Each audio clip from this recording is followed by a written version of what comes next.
بسم اللہ الرحمن الرحیم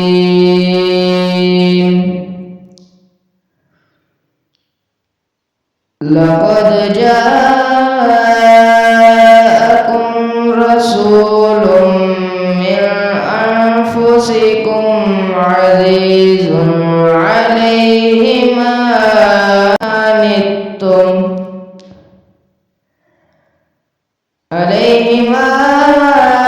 عنتم حریص علیکم بالمؤمنین رؤوف رحیم فإن تولوا فقل حسبی اللہ لا الہ الا هو علیہ توکلت وهو رب العرش العظیم صدق اللہ العظیم۔ اللہ کے نام سے شروع کرتا ہوں جو مہربان اور نہایت رحم کرنے والا ہے۔ اے ہمارے رب، ہمیں ہدایت دینے کے بعد ہمارے دل ٹیڑے نہ کر اور ہمیں اپنے رحمت سے عطا فرما، یقیناً تو ہی بڑی عطا دینے والا ہے۔ اے ہمارے رب، تو یقیناً لوگوں کو ایک دن جمع کرنے والا ہے جس کے آنے میں کوئی شک نہیں، اور اللہ تعالیٰ وعدہ خلافی نہیں کرتا۔ کافروں کو ان کے مال اور ان کی اولاد اللہ تعالیٰ کے عذاب سے چھڑانے میں کچھ کام نہ آئیں گے، یہ تو جہنم کا ایندھن ہے، جیسا کہ آل فرعون کا حال ہوا، اور جو ان سے پہلے تھے انہوں نے ہماری آیتوں کو جھٹلایا، پھر اللہ تعالیٰ نے انہیں ان کے گناہوں پر پکڑ لیا، اور اللہ تعالیٰ سخت عذاب دینے والا ہے۔ کافروں سے کہہ دیجئے کہ تم عنقریب مغلوب ہو جاؤ گے اور جہنم کی طرف بلائے جاؤ گے، اور وہ بہت برا ٹھکانہ ہے۔ یقیناً تمہارے لیے عبرت کی نشانی ہے کہ دو ان جماعتوں میں جو گٹ گئی تھیں، ایک جماعت تو اللہ کی بڑائی بیان کر رہی تھی اور دوسرا گروہ کافروں کا تھا جو انہیں اپنی آنکھوں سے دگنا دکھائی دیتے تھے، اور اللہ تعالیٰ جسے چاہے اپنی مدد سے قوی کرتا ہے۔ یقیناً اس میں عبرت کے لیے بڑی نشانیاں ہیں۔ رمضان المبارک کے حوالے سے کچھ شعر پیش کرتا ہوں۔ خدا بخشنے پر آئے جب امت کو تو وہ تحفے میں رمضان دیتا ہے۔ اہل ایمان کے لیے یہ مسرت کا پیغام، آ گیا سرچشمہ فضل خدا کا ماہ سیام۔ فرشتے کہہ رہے ہیں پروردگار سے، سورج شکست کہا گیا ہے روزے دار کو۔ چشمے بہار ہو مہمان آیا، دامن الہی میں تحفہ ذیشان آیا۔ دعاؤں میں یاد رکھیے احسان ہوگا آپ کا، ماہ رمضان کا مہینہ انعام ہوگا۔ ہم گنہگاروں پہ کتنا بڑا ہے احسان، یا خدا تو نے کر دیا پھر ماہ رمضان۔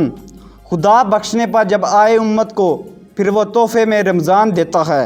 کوئی ادھوری نہ رہے کسی کی دعا، سب کے ساتھ ایسا مبارک ہو ماہ رمضان۔ سبحان اللہ جی، ماشاءاللہ۔ حافظ علیان نثار صاحب تلاوت کلام پاک سے ہمارے دلوں کو منور کر رہے تھے۔ اللہ تعالیٰ ان کی آواز میں اور ان کے علم میں مزید برکتیں عطا فرمائے۔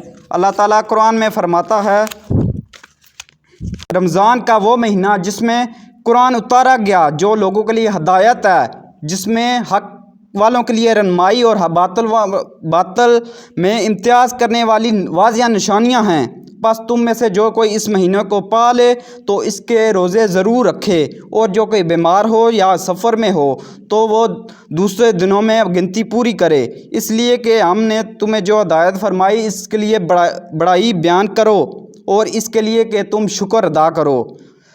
حدیث میں آتا ہے، امام مسلم نے روایت کی ہے، ابو ہریرہ رضی اللہ تعالیٰ عنہ فرماتے ہیں کہ نبی کریم صلی اللہ علیہ وسلم نے فرمایا، جب رمضان آتا ہے تو جنت کے دروازے کھول دیے جاتے ہیں اور جہنم کے دروازے بند کر دیے جاتے ہیں، اور شیطان کو قید کر دیا جاتا ہے۔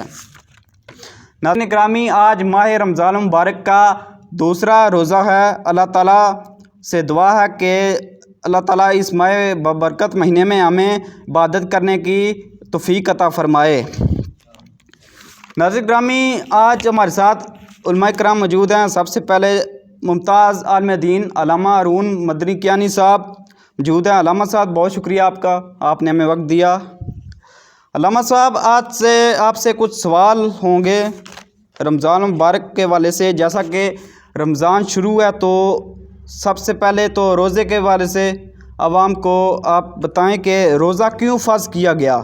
کیا پہلی امتوں پر بھی روزہ فرض کیا گیا تھا یا صرف اس امت پر فرض کیا گیا؟ الحمد للہ رب العالمین، الصلاة والسلام علی اشرف الانبیاء والمرسلین، اما بعد فاعوذ باللہ من الشیطان الرجیم، بسم اللہ الرحمن الرحیم۔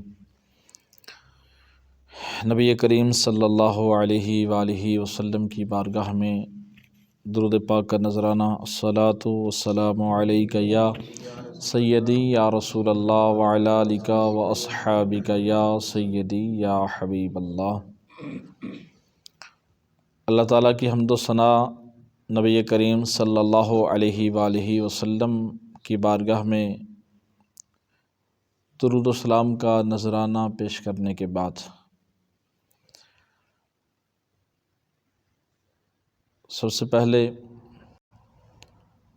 محترم عدیل رمضان صاحب، آپ کا بہت شکریہ کہ آپ نے ہمیں یہ موقع فراہم کیا تاکہ ہم امت مسلمہ کو دین متین کے حوالے سے، رمضان شریف کے حوالے سے، رمضان شریف کے روزوں کے حوالے سے اسلام نے ہمیں کیا درس دیا ہے، کیا کیا اس کے احکامات ہمیں بتائے ہیں، تاکہ ہم آپ کے اس چینل کے وساطت سے امت مسلمہ کو بتا سکیں۔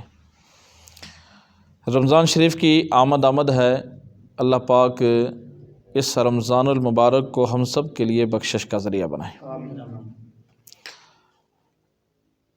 ایک پروگرام پہلے ہو چکا رمضان شریف کی فضیلت کے حوالے سے، آج روزہ کے حوالے سے ابتدائی جو معلومات ہے ہمیں معلوم ہونا چاہیے۔ جس طرح آپ نے سوال کیا کہ روزہ کیوں فرض ہوا، کیوں فرض کیا گیا، اور کیا پہلی امتوں پر بھی فرض تھا یا نہیں، تو اللہ رب العالمین نے قرآن کے اندر فرمایا کہ یا ایھا الذین آمنوا کتب علیکم الصیام کما کتب علی الذین من قبلکم لعلکم تتقون۔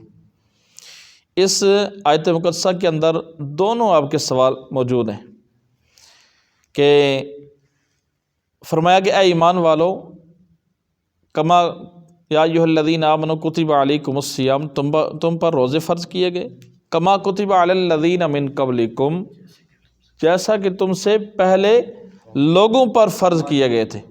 تو پتہ یہ چلا کہ یہ روزہ ایسی عبادت ہے کہ صرف اس امت کے لیے نہیں بلکہ اس سے پہلی جو امتیں گزری ہیں ان امتوں پر بھی روزہ فرض تھا، اور اپنے اپنے احکامات کے ذریعے کہ کسی پر جس طرح کے انبیاء کرام علیہم والسلام، بعض انبیاء وہ تھے جس طرح آدم صفی اللہ علیہ نبینا علیہ والسلام کہ جو ہر مہینے کی 13، 14 اور 15 کا روزہ رکھا کرتے تھے۔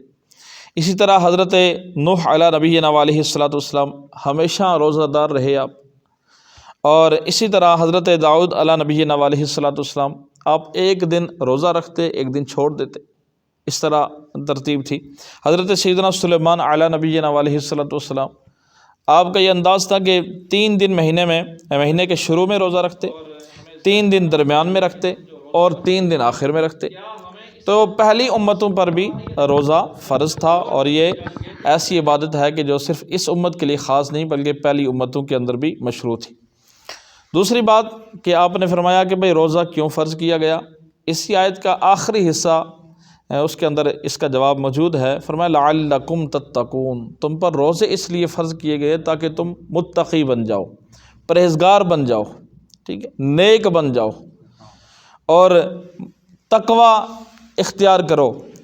اور حدیث مبارکہ کی روشنی میں مزید اس کو آسان کرتے ہیں حضرت سیدنا ابو سعید خدری رضی اللہ تعالیٰ عنہ، اب روایت کرتے ہیں کہ نبی کریم رؤوف الرحیم صلی اللہ علیہ وآلہ وسلم نے ارشاد فرمایا کہ علیک بتقوی اللہ، کہ تم پر تقوی لازم ہے اور پھر حضور علیہ الصلوۃ والسلام نے فرمایا کہ فَإِنَّهُ جِمَاعُ كُلِّ خَيْرٍ، پس اس تقوی کے اندر ہر بلائی کو جمع کر دیا گیا، ہر بلائی اس کے اندر جمع ہو گئی۔ یعنی اور آسان کر دیں کہ جس کو تقوی نصیب ہو جائے، جس کو پرہیزگاری مل جائے، اسے دنیا اور آخرت کی ہر بلائی مل جاتی ہے۔ ٹھیک ہے، تو اللہ پاک ہمیں جو رمضان روزے کا جو مقصد ہے وہ حاصل کرنے کی توفیق عطا فرمائے۔ تو لعلکم تتقون، یہ ہمیں اس کو یاد رکھنا چاہیے اور ہمیں ذہن بنانا چاہیے کہ ہم جو روزہ رکھ رہے ہیں کیا ہمیں اس سے تقوی حاصل ہو رہا ہے یا نہیں۔ جب غور کرتے جائیں گے تو ہمیں آگاہی ملتی جائے گی، ہم اپنی اصلاح کرنے میں کامیاب ہوں گے۔ جس طرح پہلے روزہ فرض کیا گیا یا پہلی امتوں پہ فرض کیا گیا، تو اللہ تعالیٰ نے کس مقصد کے لیے مسلمانوں پر رمضان کے روزے فرض کیے، یہ عوام کو بتائیے۔ بالکل، بہت اچھا آپ کا سوال ہے، اور بنیادی ہمیں معلوم ہونا چاہیے کہ روزہ فرض ہونے کی وجہ کیا ہے۔ ٹھیک، تو اسلام میں اکثر اعمال ایسے ہیں کہ وہ کسی نہ کسی واقعے کی یاد تازہ کرتے ہیں۔ میں ایک دو مثالیں آپ کے سامنے رکھتا ہوں۔ کوئی نہ کوئی واقعہ کی یاد تازہ ہوتی ہے، جس طرح حجاج کرام حج کے لیے جاتے ہیں یا عمرہ کرنے کے لیے جاتے ہیں، وہاں پر جو صفا مروہ کی جو سعی ہے، ٹھیک ہے، وہ صفا مروہ کی جو سعی ہے وہ بھی ایک واقعے کی یاد کو تازہ کرنا ہے۔ کون سا واقعہ ہے؟ وہ حضرت اماں ہاجرہ رضی اللہ تعالی عنہا، جو کہ اپنے فرزند ارجمند حضرت اسماعیل علی نبینا علیہ الصلوۃ والسلام آپ کا بچپنا تھا، اور وہاں پہ جب حضرت ابراہیم علیہ الصلوۃ والسلام ان کو چھوڑ کے آئے، پانی نہیں تھا، آپ کا حلق خشک ہوا، تو اب حضرت ہاجرہ رضی اللہ تعالیٰ عنہ چونکہ والدہ تھیں، اور والدہ اپنے اولاد کو تکلیف میں دیکھ کر برداشت نہیں کر سکتی، پھر پانی کی تلاش میں انہوں نے کبھی صفا کے چکر لگائے، کبھی مروہ کے چکر لگائے۔ اللہ تعالیٰ کو ان کی ادا اتنی پسند آئی تو اللہ تعالیٰ نے قیامت تک کے لوگوں کے اندر جو ہے اس کو لازم قرار دے دیا، اور جب جب لوگ سعی کرتے جائیں گے تو حضرت ہاجرہ رضی اللہ تعالیٰ عنہا کی جو یاد ہے وہ تازہ ہوتی جائے گی۔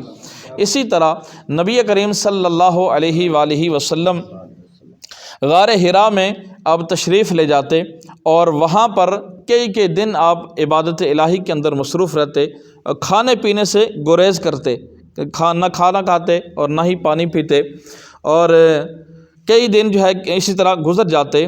تو اللہ تعالیٰ کو آپ کی یہ ادا پسند آئی، تو اللہ تعالیٰ نے اس ادا کو آپ کی امت کے اوپر لازم کر دیا۔ تو جب جب امت مصطفیٰ روزہ رکھتی جائے گی تو نبی کریم صلی اللہ علیہ وآلہ وسلم کی یہ ادا بنتی جائے گی، اور اس وجہ سے تو روزہ فرض کیا گیا۔ تو یہ ایک یہاں پہ وجہ ہے کہ نبی کریم صلی اللہ علیہ وآلہ وسلم کی جو ہے ان دنوں میں آپ کھانے پینے سے گریز کرتے، غار حرا کے اندر چلے جاتے، تو اللہ تعالیٰ نے روزے کو مشروع کر دیا کہ امت مصطفیٰ روزہ رکھے اور حضور کی یاد تازہ ہو۔ چاند سے روشن ہو رمضان تمہارا، عبادت سے بڑا ہو رمضان تمہارا، ہر عبادت اور نماز قبول ہو تمہاری، یہی اللہ پاک سے دعا ہے ہماری۔ ناظرین گرامی، ہمارے ساتھ موجود ہیں علامہ ہارون کیانی صاحب۔ اگر آپ کے ذہن میں کوئی سوال ہے یا کوئی مسئلہ پوچھنا چاہتے ہیں تو ہمارا اسکرین پر واٹس ایپ نمبر چل رہا ہے، اپنا نام، اپنے شہر کا نام اور نیچے سوال لکھ کر اپنا بذریعہ واٹس ایپ ہمیں کریں۔ اگلے پروگرام میں آپ کا سوال علامہ صاحب کے سامنے رکھا جائے گا۔ علامہ صاحب، میں دوبارہ آپ کی طرف آتا ہوں۔ کچھ لوگوں کے ذہنوں میں سوال ہوتا ہے یا ان کے دل میں خوف ہوتا ہے کہ روزہ رکھیں گے تو یا کمزور ہو جائیں گے یا بیمار پڑ جائیں گے، تو ایسے شخص کے لیے کیا حکم ہے؟ اس پر ذرا روشنی ڈالیے گا۔ بڑا اچھا آپ یہ بھی سوال ہے، کیونکہ یہ بنیادی چیزوں کے ساتھ تعلق رکھتا ہے۔ تو لوگ ڈرتے ہیں، خوف، بھئی ہم روزہ رکھیں گے تو کمزور ہو جائیں گے، بیمار ہو جائیں گے۔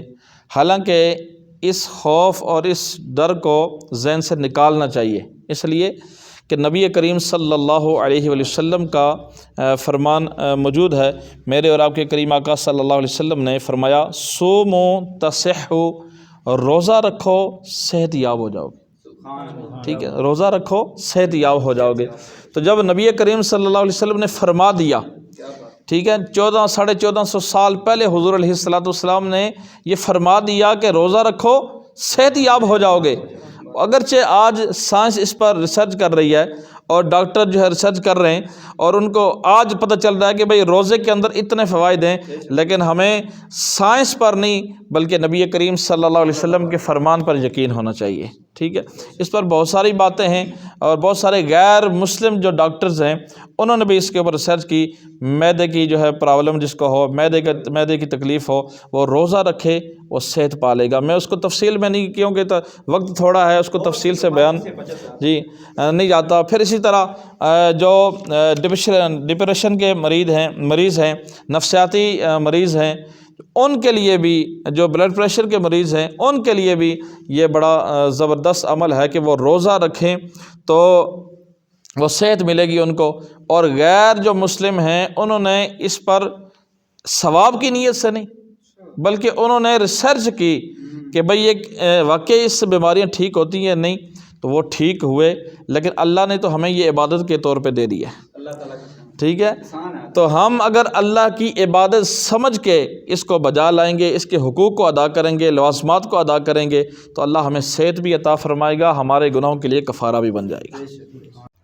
اگر ایک مسلمان سحری سے افطاری تک اللہ تعالیٰ کا ذکر کرتا ہے، نماز بھی پڑھتا ہے، اللہ تعالیٰ کی رضا کے لیے کھانا پینا بھی چھوڑ دیتا ہے، تو اللہ تعالیٰ نے کیا اس کے لیے اجر رکھا ہے؟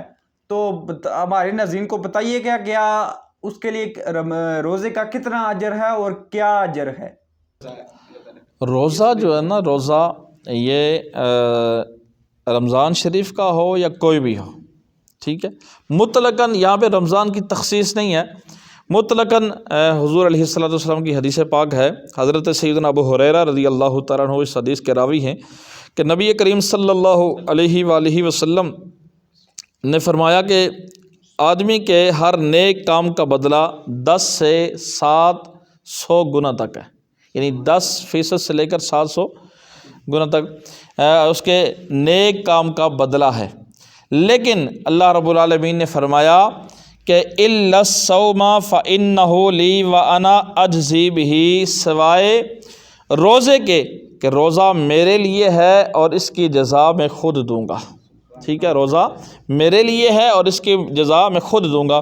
اللہ تعالیٰ کا مزید ارشاد ہے کہ بندہ جب اپنی خواہش اور کھانے پینے کو صرف اپنی میری وجہ سے ترک کرتا ہے، یقیناً جب بندہ صبح سحری کرتا ہے تو افطار تک ہر چیز کی سہولت ہوتی ہے، اس کے پاس پانی بھی ہوتا ہے، کھانے کی اشیاء بھی موجود ہوتی ہیں، اکیلا بھی ہوتا ہے، ٹھیک ہے، لیکن روزہ دار کا ایمان دیکھیے کہ سب کچھ بھوک بھی برداشت کرتا ہے، پیاس بھی برداشت کرتا ہے، اللہ کے لیے کرتا ہے، اسے یقین ہے کہ اور کوئی تو دنیا میں نہیں دیکھ رہا لیکن میرا رب مجھے دیکھ رہا ہے۔ تو جب وہ برداشت کرتا ہے تو اللہ تعالیٰ نے اس کی جزا بھی یہ رکھی ہے کہ رب نے فرمایا کہ باقی جو نیکیاں ہیں ان کا ثواب تو 10 گنا سے 700 گنا تک ہے، لیکن روزے کا ثواب مقرر نہیں کیا، فرمایا کہ روزہ میرے لیے ہے، جزا بھی میں دوں گا۔ اور قرآن کہتا ہے کہ یوفی الصابرون اجرہم بغیر حساب، روزہ رکھنے والا صبر کرتا ہے، ٹھیک ہے، اور فرمایا کہ جو صبر کرتا ہے اسے اللہ بے حساب اجر عطا فرماتا ہے۔ اور ایک اور جہاں یہاں پر فرمانا نبی کریم صلی اللہ علیہ وسلم کا فرمایا کہ فَإِنَّهُ لِي وَأَنَا أَجْزِي بِهِ، کہ روزہ میرے لیے ہے اور اس کی جزا میں خود دوں گا۔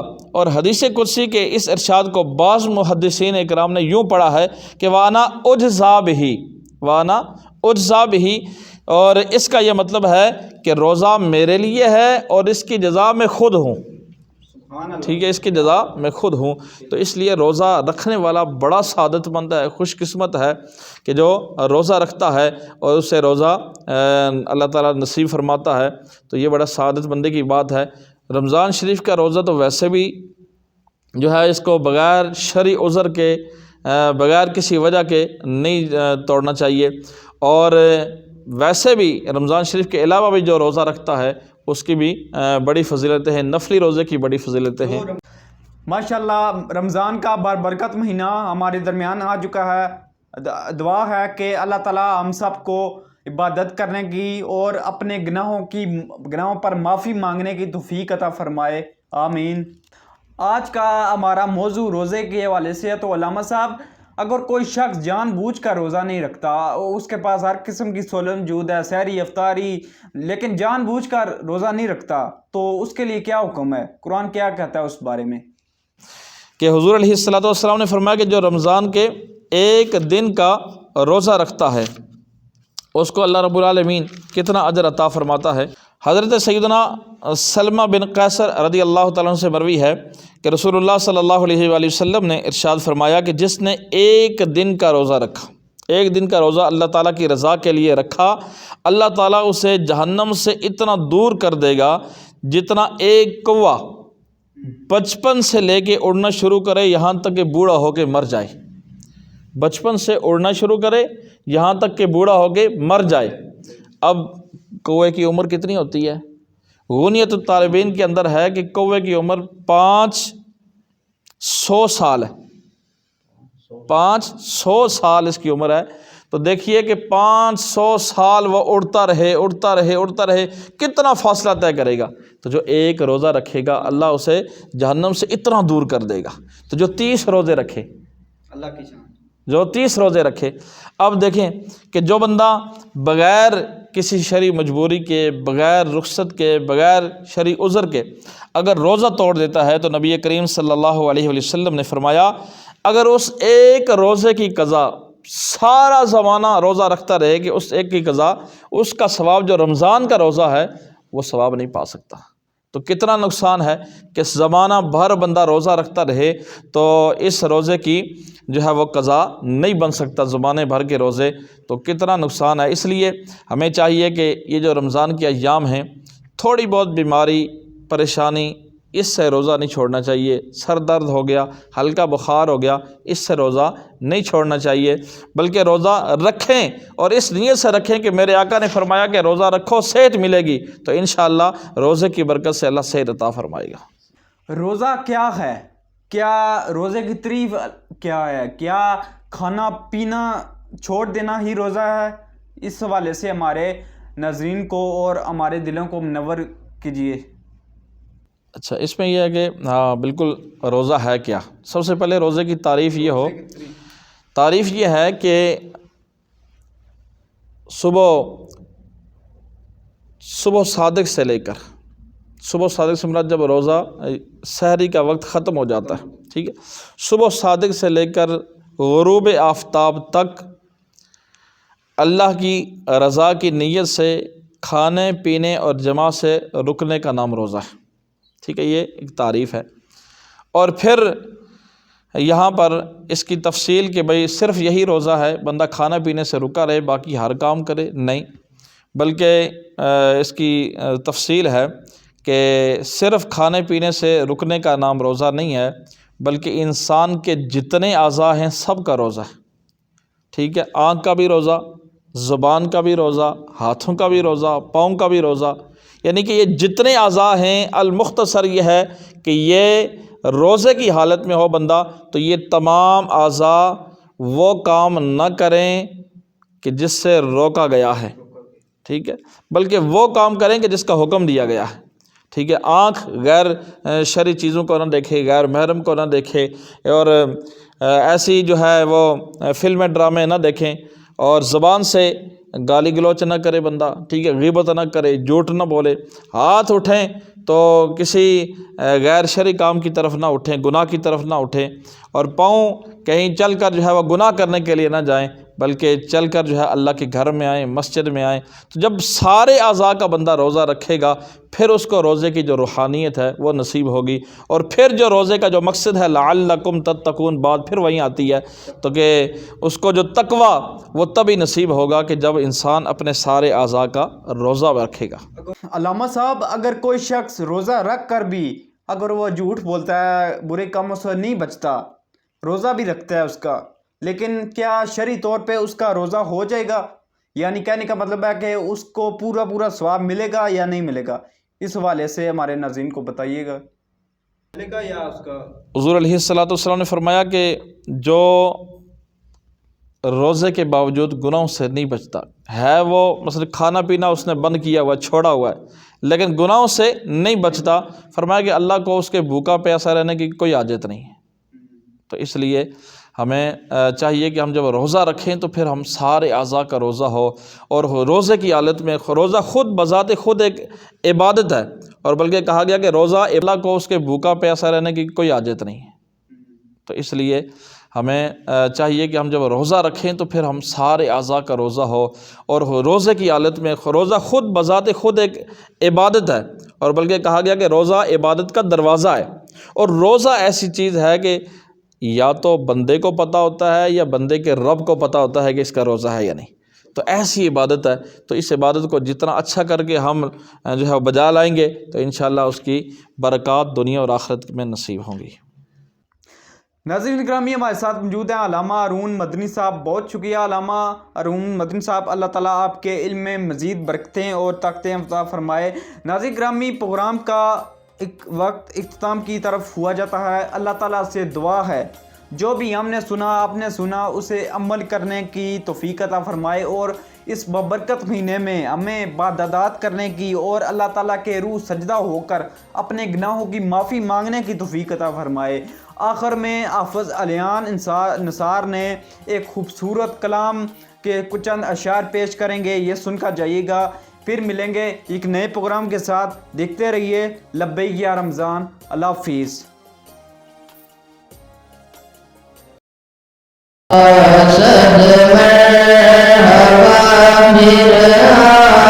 مرحبا